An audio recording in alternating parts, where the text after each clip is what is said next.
ராமேஸ்வரம் ராமநாத சுவாமி ஆலயத்தில் பிரதமர் மோடியின் வருகையொட்டி பலத்த போலீஸ் பாதுகாப்பு போடப்பட்டுள்ளது. இதுகுறித்த கூடுதல் விவரங்களை நமது செய்தியாளர் சபரிநாதன் வழங்க கேட்கலாம். வணக்கம் சபரிநாதன். ராமநாதபுர சுவாமி கோயிலில் காலை 8 மணி முதல் 12 மணி வரையில் பொது தரிசனமானது தடை செய்யப்பட்டிருக்கும் நிலையில் 3:30 மணிக்கு மேலே தான் பொதுமக்கள் தரிசனம் செய்ய அனுமதிக்கப்படுவார்கள் என ஏற்கனவே அறிவிக்கப்பட்டிருக்கும் நிலையில் கோயிலின் தற்போதைய சூழல் என்ன? பிரதமர் எத்தனை மணிக்கு கோயிலுக்கு தரிசனம் செய்ய வருவார் என நாம் எதிர்பார்க்கலாம்?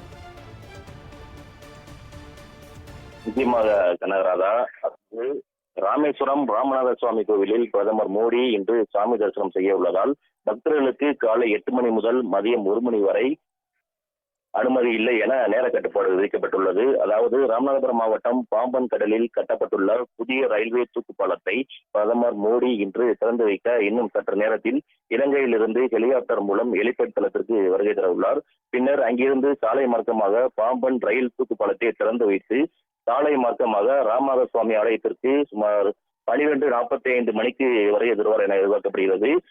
இன்று ராம நவமியை முன்னிட்டு கோவிலில் பிரதமர் சுவாமி தரிசனம் செய்ய உள்ளார். இதனையடுத்து காலை 8 மணி முதல் 1 மணி வரை பக்தர்களுக்கு அனுமதி இல்லை என நேர கட்டுப்பாடு விதிக்கப்பட்டுள்ளது. இன்று காலை தமிழக ஆளுநர் RN ரவி மற்றும் MLA வானதி சீனிவாசன் ஆகியோர் ராமநாத சுவாமி திருக்கோவிலில் சுவாமி தரிசனம் செய்தனர்.